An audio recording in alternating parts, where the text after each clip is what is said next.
lahat ng pumapasok sa K-Boys is pinagkakatiwalaan natin, ano? Lahat ng pinapasok natin, napili yan dahil tayo ay nagtitiwala sa kanila. Sana hindi naman totoo yung may nagli-leak ng information about sa binablog natin. Kasi yun nga, 2 beses nang nahuli ni Kuya Jens na kung saan kami nagpunta, na-upload agad nitong channel na ito.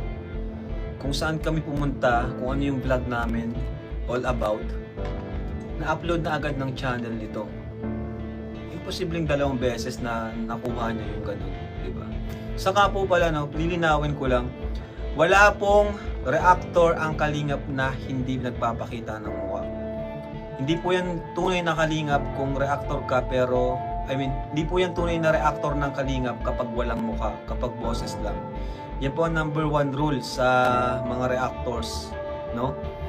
Kaya nga reactor, di ba? Dapat nakita yung reaction ng mukha mo. Kaya hindi po yung Kalingap TV, Kalingap serye, magpakita dapat. Ang challenge ko kung talagang Kalingap sila, magpakita sila ng mukha, mag-pledge sila ng landing pad kasi ginagamit nila yung content natin, ano? Kasi unfair yan. Kasi kapag di kita mukha mo, kaya mong gawin lahat nang walang takot.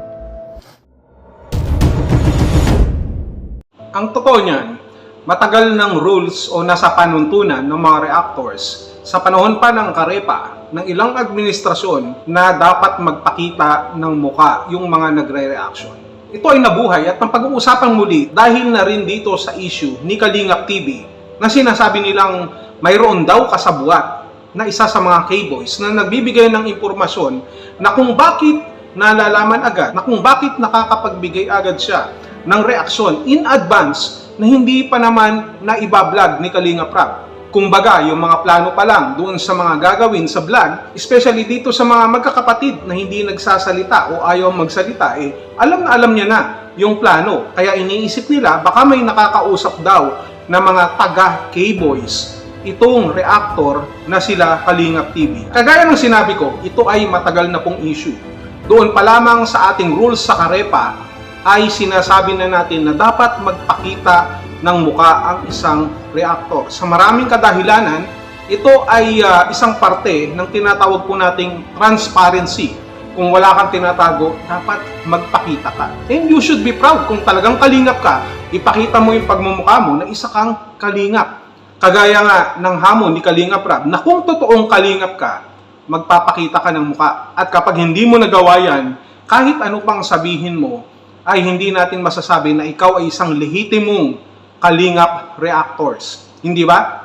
Bakit? Naipaliwanag na yan ni Kalingap Rab Kapag wala kang muka, magagawa mo yung mga gusto mong gawin. Kapag wala kang muka, magagawa mo o masasabi mo yung mga bagay na hindi mo dapat sinasabi sapagkat hindi ka naman nakikita. Kaya malakas ang loob mo. At kapag wala kang muka, malakas ang loob mo na gumawa ng mga hindi karapat-dapat. Hindi naman sa sinasabi nating masasamang gawain kung hindi makakagawa ka ng mga bagay na hindi nalalaman ng iba at hindi patas dito sa pinapairal na pamantayan o rules ng Kalinga. Pagdating sa pagre-reactor, pagdating sa pagbibigay ng reaction na kailangan mayroon tayong tinatawag na transparency. At kung hindi ako nagkakamali, noong panahon na tayo po ay namumuno sa Karepa, parang na-encounter ko na itong sila Kalingap TV o yung magkapatid. Napagsabihan na natin sila at pinaliwanag natin kung ano yung mga bagay na dapat nilang gawin. At dapat, kung ano man ang napag-usapan noon, yan ay pinapairal pa rin ngayon.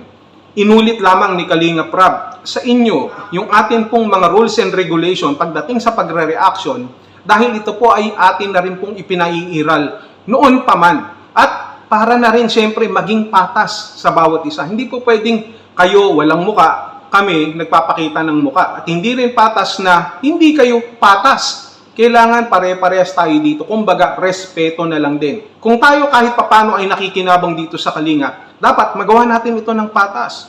Hindi katwiran na kaya kang walang muka o kaya hindi ka nagpapakita ng muka. Anong sabi? Dahil may nagbibideo okay daw. At baka ma-copyright. Akalain mo yun, Kalingap TV, di ba? Sino naman ang bibili sa katwiran na ganyan? No, hindi ka na naawa sa mga kapitbahay mo. Akalain mo yun, no? Araw-araw sa inyong merong video okay, oras-oras, kaya hindi ka makasingit na magpakita ng mukha dahil baka ma-copyright ka. Dahil sa nadidinig na mga musika o music, doon sa nagbibideo, okay? Hindi tama yun. Aba, bigyan mo naman ng konsiderasyon yung mga kapitbahay. Akalain mo yun, nasisi mo pa sila. No, araw-araw na lang, minuto, nagbibideo okay sila. Aba, hindi tama yun. Hindi ba? Hindi ba sila napapagod kakakanta? At wala kang chance magpakita ng muka? Kung sa bagay, minsan naiintindihan ko rin kayo, yung mga ganyan. Nahihirapan kayo magpakita ng muka, lalo na kung ganyan ang inyong ginagawa. Siyempre, sino ba naman ang maglalakas loob na magpakita ng muka kung mayroon kang hindi nagagawang tama o kung may mali kang nagagawa? Hindi importante rito na maganda ang bahay mo o maganda ang background mo. Tignan mo nga yung iba kung saan-saan na lang nagbablog. Sa kalsada, sa bubungan ng bahay, sa putikan, sa basurahan. Hindi natin kailangan ng magandang background para makapag-vlog.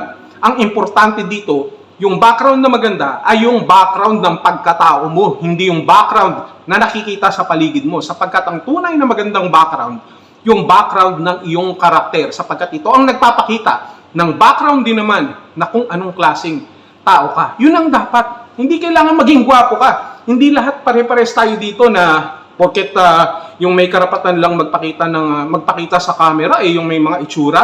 Hindi lang mga kagaya namin na may mga itsura ang dapat magpakita dito. Isang halimbawa na rin, di ba? I don't know why you can't understand, no? Tignan mo nga yung presidente ng Karepa, hindi naman masasabing kagandahan lalaki o gano'n naman yung mukha ng presidente ng Karepa, pero nagpapakita siya ng mukha, di ba? Hindi ibig sabihin ni Kalinga Prab na kailangan may mukha, may itsura na. Ang importante, meron ditong mukha. Ako, ngayon naintindihan ko yan.